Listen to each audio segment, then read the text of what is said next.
Back when I was about 17, I took a job at a local fast food restaurant that had only one location, and they specialized in chicken. Not really relevant what they served, but I will say that it was probably one of my favorite places to eat because it was seriously good. Plus, I had my own little ways of making things even better when I ordered food, the quirks of knowing the kitchen. That said, as good as the food was, this place tended to attract some of the worst people, both on the employee side and the customer side. I don't know what this says about me, being an employee, but I like to believe I was one of the better ones there. We'd had the cops come in and arrest some of our employees in the past for drug-related charges. Typically, they went without a fight. There was one time that the guy tried to run at the cops with a fryer basket. That was sort of entertaining. He got tased, and that was pretty much the end of it. Anyways, this isn't a fast food horror story. This is a story about one coworker in general named Corey. Corey was probably the quietest person to ever work there at the restaurant, and the most self-contained person I think I had ever seen. He was the type to always move out of your way when you were heading in his direction. He would basically cower back when you approached him, and he was really, really antisocial. He wouldn't really talk to anyone and was really bad at communication, which can really be a problem when it comes to working in a kitchen, even if it's just fast food. Fast forward to him working there about a month, and I was stuck on a closing shift with him. It went okay for the most part. I did most of the cleanup work in the lobby and front line. He had to clean up the back where the cooking stations were.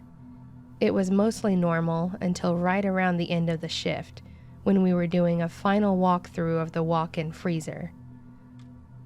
I entered to check the shelves and do a once-over on the day dots to make sure they weren't out of date and were done, and he enters behind me and stares me dead in the face and asks, "Is there really just the one way out of here?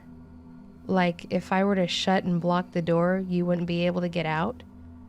I kind of just stared at him with a look of, "You're joking, right?" on my face. He quickly stepped it back, saying, "Not that I would do that. I was just curious. Like, isn't that technically a safety hazard?" I decided not to answer his question and finished up my checks, then said we could go. As we left the building and I locked up, he asked me if I wanted a ride home. Again, I just kind of stared at him. I had my own car. It was the only other car in the parking lot. I thanked him, but told him I could manage. He then asked me if I wanted him to follow me home, just in case. This was seriously the third huge blaring red flag to blow out of this guy in less than half an hour. I told him goodnight and quickly walked away to my car with my keys in my fingers just in case. On my way out, I actually called the manager of the store and reported what Corey had said to me in the freezer and mentioned that I didn't really feel comfortable working the shift alone with him anymore. My boss was an awesome lady, and she was more than willing to work within the confines of what the owner would let her. That night was the last night I closed alone with him, or he closed alone with anyone, actually. Every night he was a closer, there were now 3 people on the last shift. Of course, this wasn't the last time he did something creepy. About a couple of weeks later, he actually asked me why there had to be a third person on our closing shift. I shrugged and mentioned that the boss just wanted to make sure things got done on time in the right way, so having 3 people did make it easier. I then heard him mumble about how he missed just working with me at night. I let it go, mostly because I thought he wasn't going to be able to be that creepy person he was being. That same night, that proved to be an incorrect statement. After we closed, I was on my way home, not paying much attention to anything around me, when I looked up in my rear view at a red light and realized that he was seriously behind me. I had never seen him drive the same direction as I did when we got off work, but I had to think logically and accept that maybe, just maybe, he had a reason to be over here. I kept on down the road thinking he would turn or pull off, but no matter what turn I took, he kept up behind me. At the time, being 17, I lived with my parents, so I called my dad and told him I thought I was being followed. He told me to come straight home and that he would be waiting outside. Sure enough, when I pulled in, my dad was waiting by the driveway with his handgun strapped to his side. And sure enough, Corey had followed me the entire way. But when I pulled into the driveway, he sped past. My dad was obviously curious if I knew the guy. I told him he was a coworker that was a bit of a weirdo and that he had been a bit of a creep to me in the past.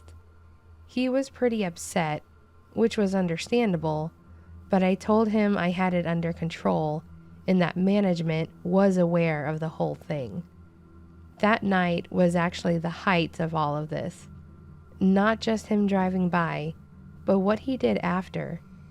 It was a Friday night, and it was pretty late, but I wasn't able to sleep because of the whole thing with Corey following me. I was sitting on my couch and watching a movie to try and get myself to pass out, when out of the corner of my eye, I noticed a car had pulled into the driveway. I thought for a moment that they were going to just turn around, but they sat there for a few moments, and I was a bit scared. I kind of shrunk down along the wall and peeked out, and to my surprise, I saw Corey walking up to the door. I was about to get up and seriously start yelling at this guy, but he then smashed the window on the door with what looked like a hammer. I stood there just freaking out for several moments. My dad came running down the stairs with a gun in hand and started screaming at Corey. It all felt like it was in slow motion, but it was actually pretty fast. My dad seriously pinned him down to the ground while my mom called the cops. When they got there, I had to explain to the police what I saw and the whole situation with Corey at work. And honestly, it was a nightmare. I thought this guy was just this quiet, maybe a bit awkward guy, but he was legit crazy.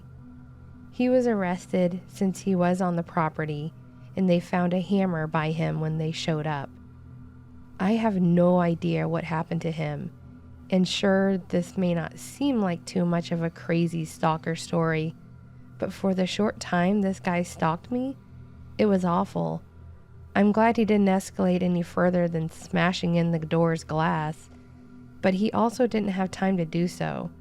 Who knows what he would have done beyond that. I'm thankful I haven't seen him since that happened, and honestly, Corey, I'd be more than happy if we never met again.